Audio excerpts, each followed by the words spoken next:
Hello student, स्वागत है आपका फिर से अपने यूट्यूब चैनल मैथ्स वाले सर पर। तो हम पढ़ रहे थे अध्याय 10। और जो आपके पास है अध्याय 10 उसका नाम है आपके पास वृत्त। तो हमने बहुत सारी चीजें वृत्त के बारे में पढ़ी थी। और वो हमने थ्योरी पार्ट में जो कंसेप्ट है उसको कवर करा था। अगर आपने वो वाली वीडियो अभी तक नहीं देखी है तो प्लेलिस्ट में जाके वो वीडियो जरूर देखें, ताकि आपके कंसेप्ट बूस्ट अप हो सके। और अगर अभी तक आपने इस चैनल को सब्सक्राइब नहीं किया तो चैनल को सब्सक्राइब करें, दोस्तों के साथ शेयर करें। और कोई भी समस्या आने पर मुझे कमेंट बॉक्स में जरूर कमेंट करें, ताकि मुझे पता चल सके कि आपको मेरी वीडियो कितनी पसंद आती है या आपके लिए हेल्पफुल है। तो चलो हम शुरू करते हैं। अध्याय 10 का प्रश्न नंबर 7। दो सकेंद्रीय वृत्तों की त्रिज्याएं 5 सेंटीमीटर तथा 3 सेंटीमीटर है। बड़े वृत्त की उस जीवा की लंबाई ज्ञात कीजिए जो छोटे वृत्त को स्पर्श करती है। तो आपको सबसे पहले तो ये पता होना चाहिए कि सकेंद्रीय क्या होता है। सकेंद्रीय वृत्त क्या होते हैं? तो ऐसे वृत्त जिनका केंद्र क्या हो, सेम हो, मतलब उसका केंद्र एक ही हो। और जीवा क्या होती है आपको सबको पता है कि जो वृत्त में कोई अगर रेखाखंड परिधि को दो जगह स्पर्श करे, यहाँ पे ये दिख रहा होगा आपको ए और बी, तो इसको क्या बोलेंगे आप, जीवा।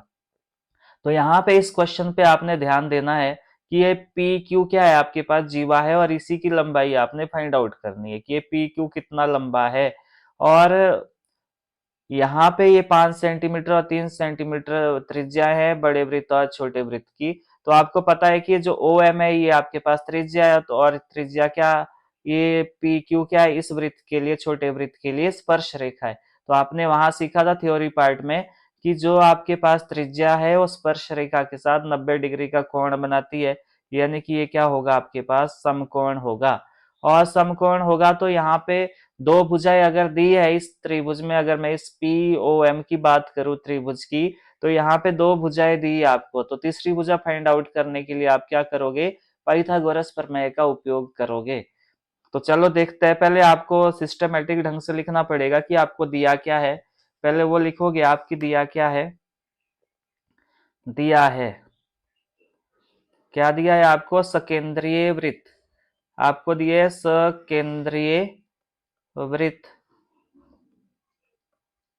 जिनका केंद्र O है, जिनका केंद्र O है, तथा त्रिज्याएं तथा त्रिज्याएं तथा त्रिज्याएं आपके पास 5 सेंटीमीटर तथा 3 सेंटीमीटर दी है। 3 सेंटीमीटर है, ये आपको दिया है। तो सिद्ध क्या करना है आपको, या ज्ञात क्या करना है आपको, सिद्ध करना है, या इसकी जगह आप क्या लिख सकते हो, ज्ञात करना है।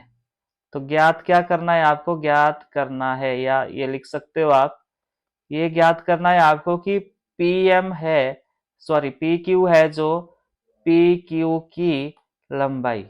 क्योंकि ये आपको पी क्यू कैसे निकलेगा आपके पास, अगर आप पी क्यू कैसे निकलेगा, अगर आपके पास पी एम निकल जाता है तो ये आपके पास क्या हो जाएगा, टू टाइम ऑफ हो जाएगा, किसका, पी एम का। अगर पी एम आपके पास निकल जाता, अब ये टू टाइम क्यों होगा, क्योंकि आपको पता है कि जो ये शीर्ष लंब यहाँ गिर रहा है, तो यहाँ पे ये इस आधार को दो बराबर हिस्सों में विभाजित कर रहा है। तो यानी कि पी एम किसके बराबर हो जाएगा आपके पास, एम क्यू के बराबर हो जाएगा।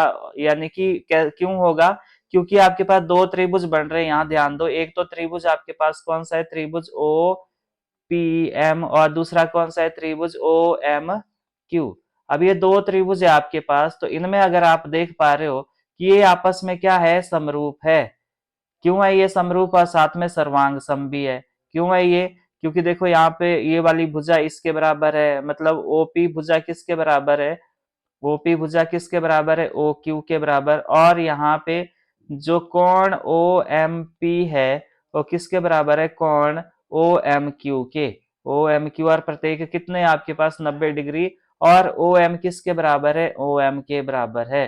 तो इसलिए ये सर्वांग सम हो जाएंगे, ये दोनों त्रिभुज, और दोनों त्रिभुज सर्वांग सम हो जाएंगे तो पी एम भुजा भी किसके बराबर हो जाएगी, पी क्यू भुजा के बराबर हो जाएगी। तभी तो ये बराबर हुआ, ये तो मुझे उम्मीद है कि ये समझ आया होगा ये वाला कंसेप्ट। तभी मैंने यहाँ पे पी क्यू किसके बराबर लिखा, 2 टाइम ऑफ पी एम लिखा।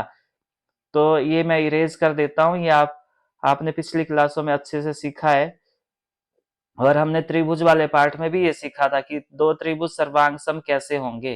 तो चलो थोड़ा सा आगे बढ़ते हैं। अब इसको कैसे निकालना है, पीएम को कैसे निकालना है, तो हम त्रिभुज ओ पीएम की बात करेंगे। ओ पीएम त्रिभुज में क्या है, इसमें आपको दिया क्या है, आपको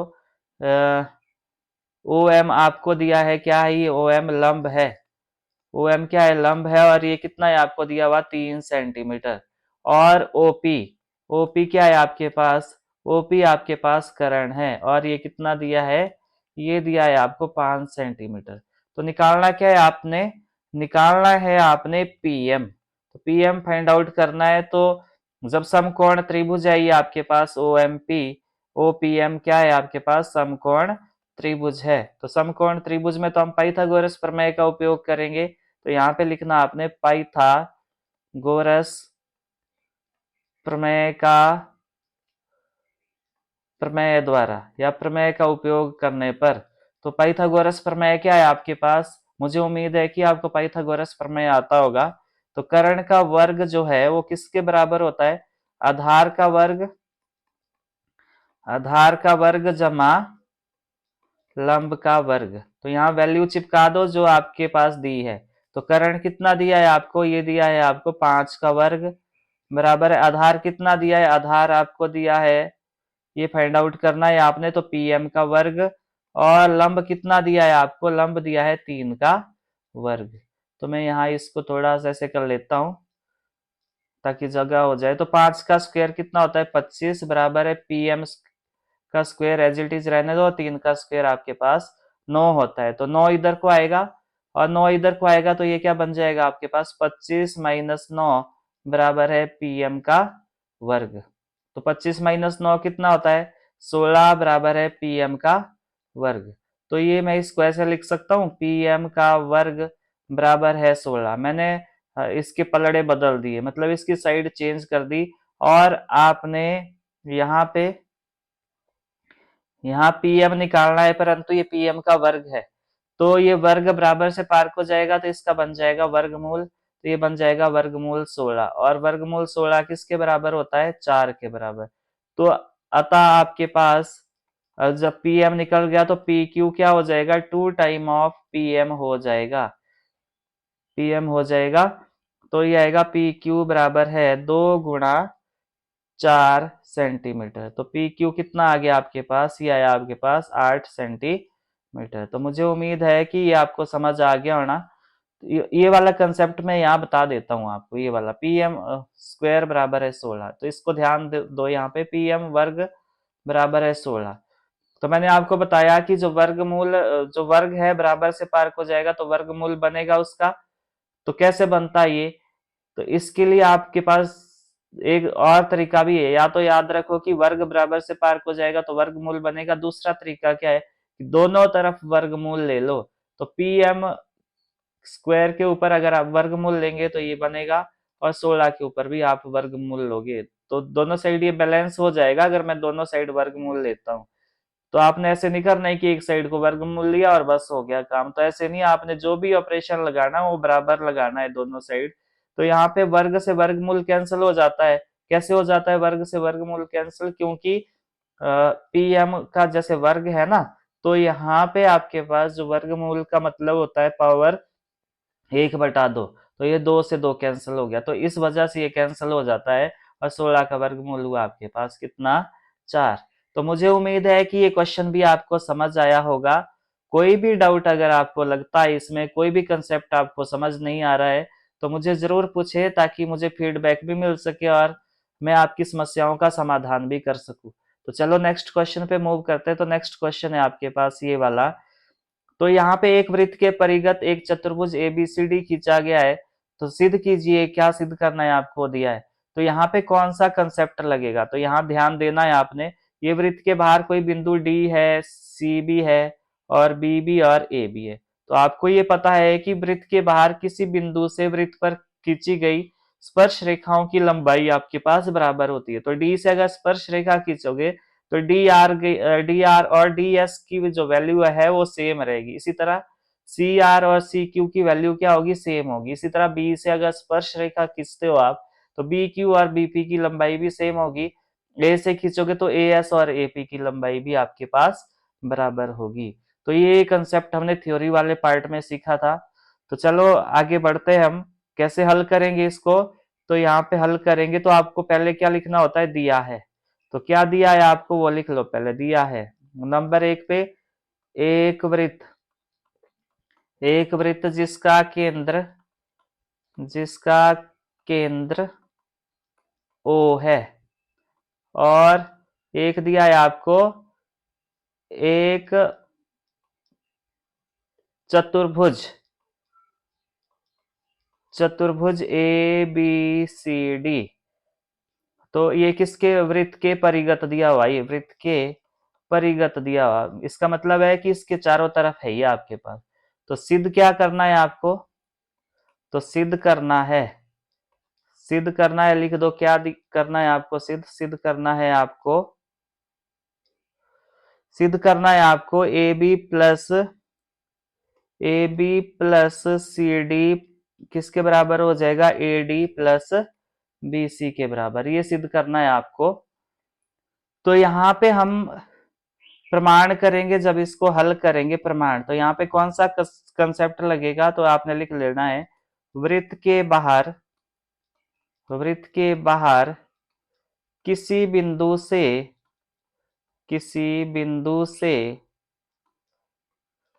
वृत्त पर खींची गई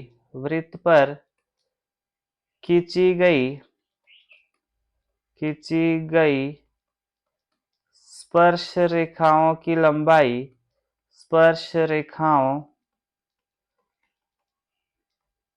लंबाई बराबर होती है।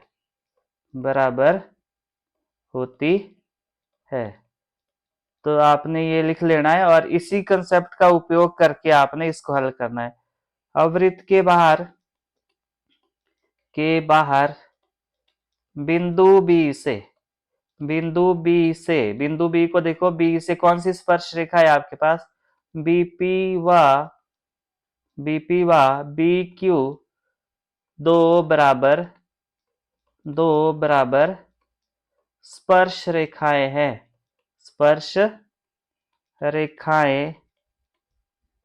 है।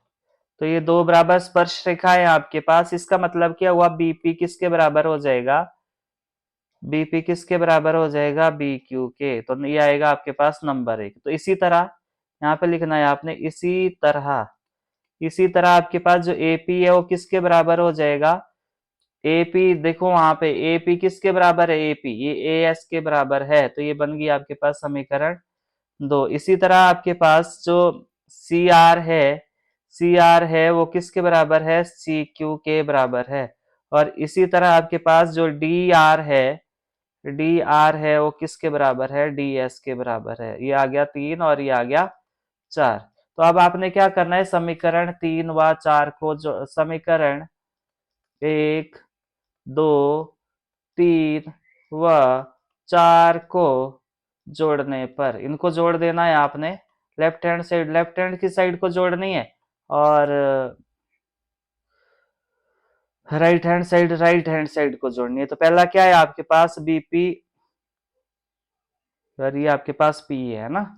तो यहाँ पे बीपी प्लस एपी जोड़ दिया आपने, बीपी प्लस एपी। तो यहाँ कंफ्यूज नहीं होना है, आपने पी को अच्छे से ड्रॉ करना है और प्लस सी आर और डी आर को जोड़ देना है।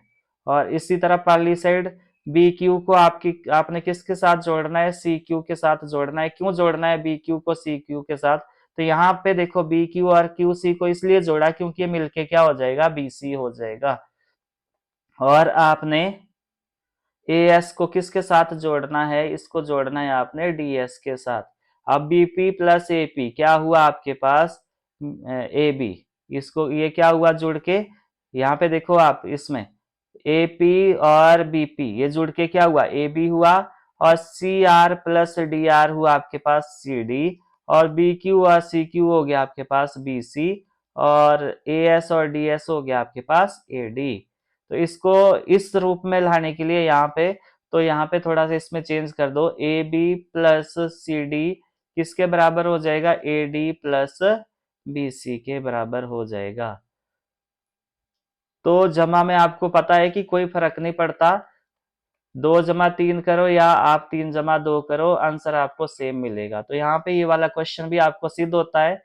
अगर कोई भी समस्या फिर भी आपको लग रही है तो आप मुझे कमेंट बॉक्स में जरूर बताएं, वीडियो को शेयर करें, इससे मुझे मोटिवेशन मिलेगा और मुझे ये पता चलेगा कि आपको ये वीडियो पसंद आ रही है कि नहीं। तो लाइक का जो बटन है उसको भी जरूर दबाएं। तो चलो नेक्स्ट क्वेश्चन पे मूव करते हैं। नेक्स्ट क्वेश्चन है आपके पास ये वाला। यह सिद्ध कीजिए कि किसी बाह्य बिंदु से वृत्त पर खींची गई स्पर्श रेखाओं की लंबाई बराबर के बीच वाला कोण और स्पर्श बिंदुओं को मिलाने वाला रेखाखंड द्वारा केंद्र पर आंतरिक कोण संपूरक होता है। तो मान लो कि ये ए बी है पॉइंट और ये आपके पास ओ पॉइंट है। तो आपको ये सिद्ध करना है कि ये वाला कोण और ये वाला कोण क्या है, संपूरक है। अब ये संपूरक कोण क्या होता है ये भी आपको पता होना चाहिए। उससे पहले यहाँ पे ध्यान दो कि जो ये त्रिज्या है ओ ए और ओ बी वृत्त की, तो ये आपके पास स्पर्श रेखा के साथ क्या बनाएगी, 90 डिग्री का कोण बनाएगी, यानी कि ये समकोण बनाएगी। तो यहाँ पे हम बात करेंगे सबसे पहले संपूरक कोण की। तो संपूरक कोण क्या है, आपने 7th क्लास में सीखा था ये कि संपूरक कोणों का ऐसा युग्म होता है जिसमें आपके पास जो कोणों का योगफल है वो कितना होता है, आपके पास 180 डिग्री होता है। तो मान लो कि ये दो कोण है आपके पास 130 डिग्री और 50 डिग्री। तो अगर इनको आप जोड़ते हो तो जोड़ने के बाद क्या मिलेगा आपको, 180 डिग्री मिलेगा। इसी तरह 90 और 90 डिग्री क्या होगा, ये भी मिलके 180 डिग्री होगा। इसका मतलब है कि संपूरक कोण दो कोणों का युग्म होता है आपके पास, जिसमें आपके पास योगफल कितना आता है, 180 डिग्री आता है। तो आपने ये सिद्ध करना है कि जो ये केंद्र पर कोण है ओ कोण और पी कोण, इनका योगफल 180 डिग्री होता है। तो सबसे पहले आप लिख लो क्या दिया है आपको, तो दिया है, ये लिख लो पहले, दिया है। तो क्या दिया है आपको, नंबर 1 पे वृत्त जिसका केंद्र ओ है, जिसका केंद्र ओ है, तथा दो स्पर्श रेखाएं, दो स्पर्श रेखाएं एपी और एपीबी, ये दी आपको, जो इस जिसका मतलब है कि एपी किसके बराबर है आपके पास, पीबी के बराबर है। तो सिद्ध क्या करना है आपको, सिद्ध करना है, क्या सिद्ध करना है आपको, वो क्वेश्चन में लिखा है वही लिख दो। सिद्ध करना है कि स्पर्श रेखाओं के बीच का कोण स्पर्श रेखाओं के बीच का कोण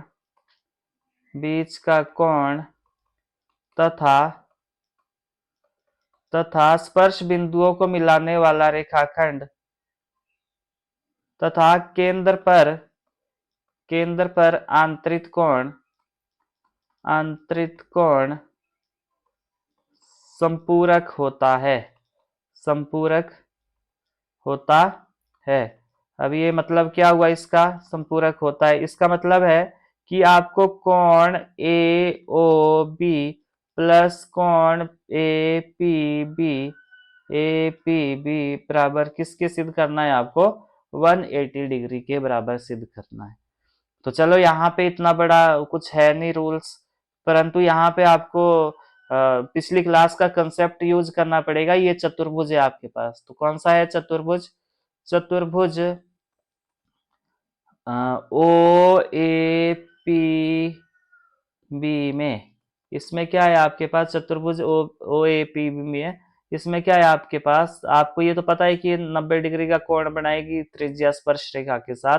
तो आपके पास ये आएगा कोण ए ओ बी प्लस कोण ए पी बी प्लस दो कोण तो ये वाले हो गए, कोण ओ ए पी प्लस कोण O B P, O B P बराबर है 360 डिग्री। क्यों है? यहाँ पे आपने लिखना है चतुर्भुज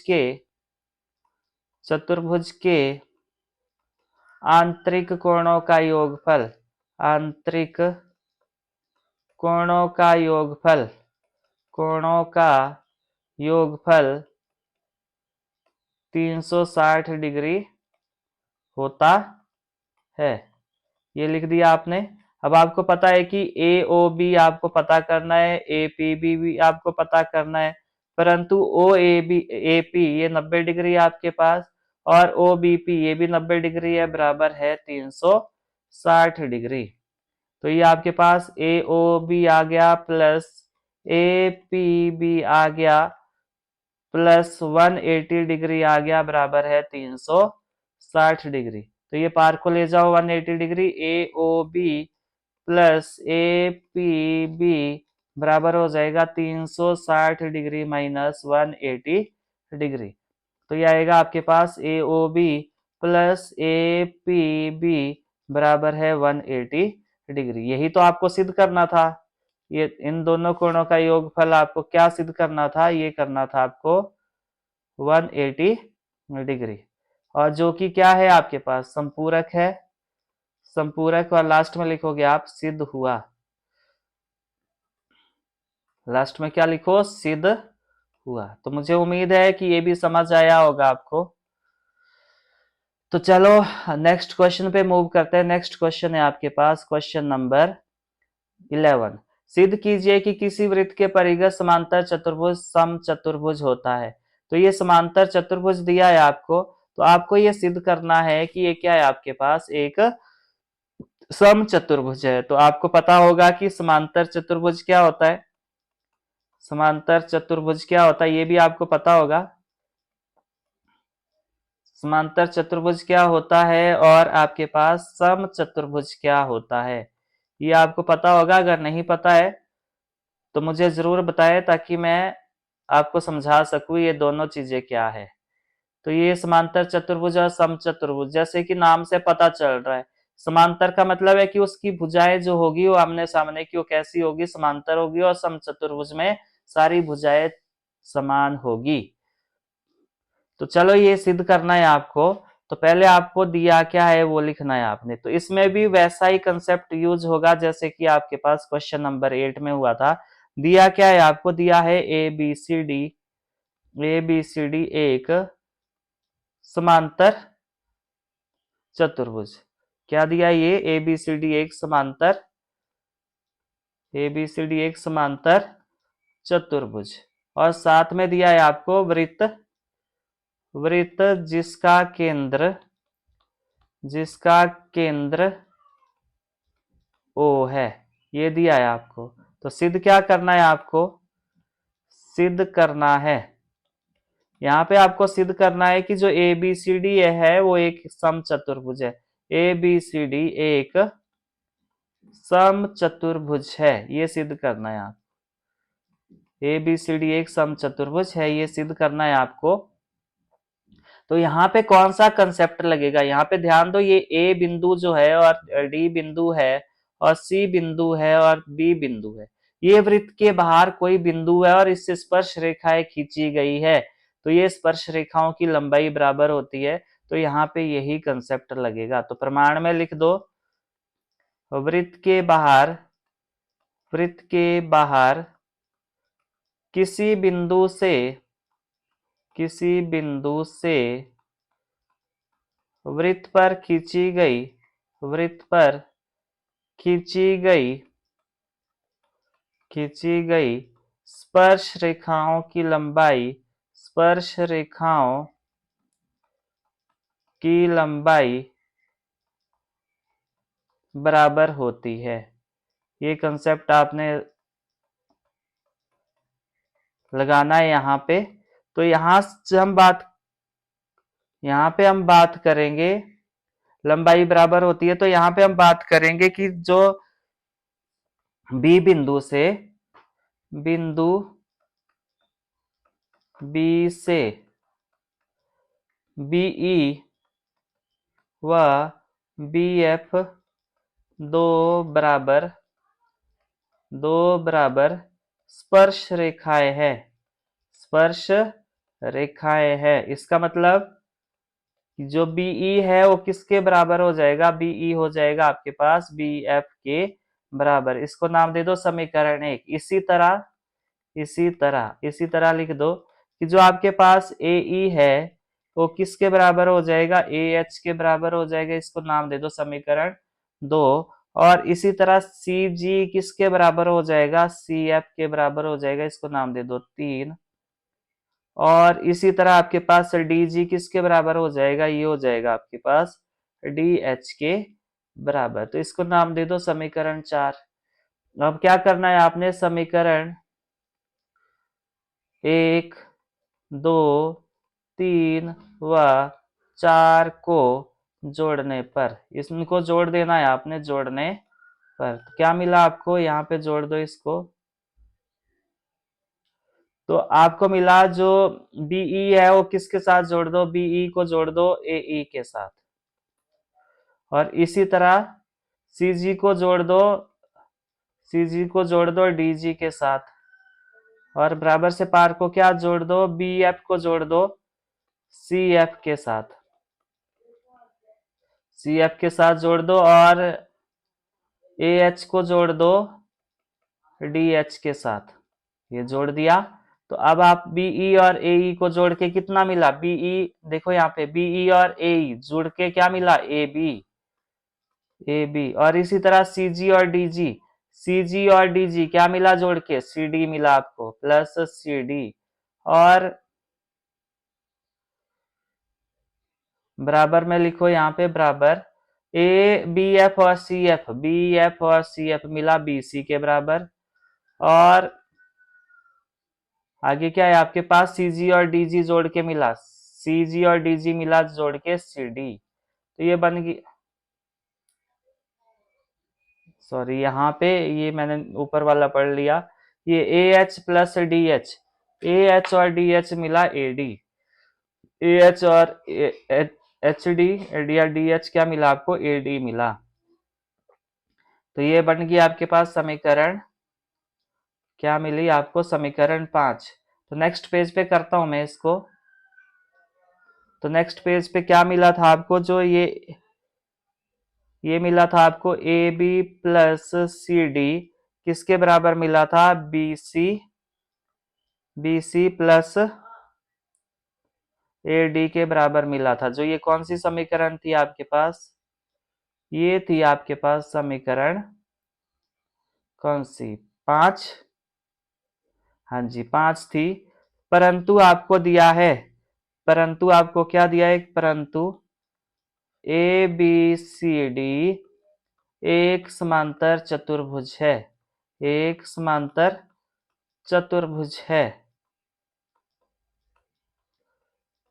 तो इससे क्या हुआ? जब ये समांतर चतुर्भुज है आपके पास, तो मान लो मैं ये एक समांतर चतुर्भुज बना लेता हूं यहाँ पे ए बी सी और डी। तो यहाँ पे क्या मिला आपको? ए बी किसके बराबर है? सी डी के बराबर। ए बी किसके बराबर है? यहाँ पे देखो ये वाली भुजा किसके बराबर है? ये वाली भुजा के बराबर। क्योंकि समांतर चतुर्भुज में आमने सामने की भुजाएं समांतर भी होती है और बराबर भी होती है। और ये वाली भुजा भी आपस में बराबर होगी। तो यहाँ पे जो लिखना है आपने कि जो ए बी है वो किसके बराबर है? सी डी के बराबर है। और और जो डीसी है, डीसी है, डीसी ए बी किसके बराबर हो गया? सी डी के बराबर। और बी सी किसके बराबर हो गया? ए डी के बराबर हो गया। तो यहाँ पे अगर पुट करते हो, यहाँ पे कोई भी रिप्लेस कर दो आप, या ए डी को बी सी के बराबर लिख दो या बी डी को ए सी के बराबर लिख दो। ये आगे समीकरण 6। और ए बी सी डी की जगह क्या लिख दो? ए बी लिख दो। क्योंकि सी डी किसके बराबर है? ए बी के बराबर है। तो यहाँ पे समीकरण समीकरण 5 व समीकरण 6 से, समीकरण 6 से क्या मिला आपको? इन दोनों समीकरणों से यहाँ पे A B plus C D की जगह भी ए बी लिख दो। बराबर BC की जगह AD की जगह क्या लिख दो, BC लिख दो। AD की जगह क्या लिख दो, BC लिख दो। तो जोड़ दोगे तो 2 time of AB plus AB हो गया 2AB, और ये हो गया 2BC। तो यानी कि AB किसके बराबर हो गया आपके पास, BC के बराबर हो गया। तो यहाँ इस समीकरण में ध्यान से देखो, AB किसके बराबर हो गया, BC के बराबर हो गया। तो AB जब BC के बराबर हो गया, ये तो ऑलरेडी इसके बराबर है। यहाँ पे ध्यान देना है आपने कि जो ये AB भुजा है, ये किसके बराबर होगी हमारे पास, इसके बराबर है। तो ये और ये तो पहले ही बराबर है, और ये इसके बराबर भी है। तो आपने सीखा था कि अगर त्रिभुज, जैसे आपको दो भुजाएं किसी एक भुजा के समांतर है तो वो आपस में भी बराबर होगी। तो ये सारी भुजाएं क्या होगी आपके पास, क्या होगी आपके पास, बराबर होगी। जिसका मतलब है जो ए बी है वो किसके बराबर है, बी सी के बराबर है। और बी सी किसके बराबर है, सी डी के बराबर है। और सी डी किसके बराबर है, ए डी के बराबर है। तो सारी भुजाएं बराबर कब होती है, जब वो एक समचतुर्भुज होगा। तो लास्ट में लिखोगे अतः, अतः ए बी सी डी एक समचतुर्भुज है, एक समचतुर्भुज है। तो मुझे उम्मीद है कि आपको समझ आया होगा। फिर भी अगर इन क्वेश्चन में आपको कोई भी समस्या आती है तो मुझे कमेंट बॉक्स में जरूर बताएं। मैं आपकी हर एक समस्याओं का समाधान करूंगा। और अगर आपने अभी तक चैनल को सब्सक्राइब नहीं किया है तो चैनल को सब्सक्राइब करें, शेयर करें, और लाइक जरूर करें। उससे मुझे मोटिवेशन मिलेगा। Thanks for watching and happy learning.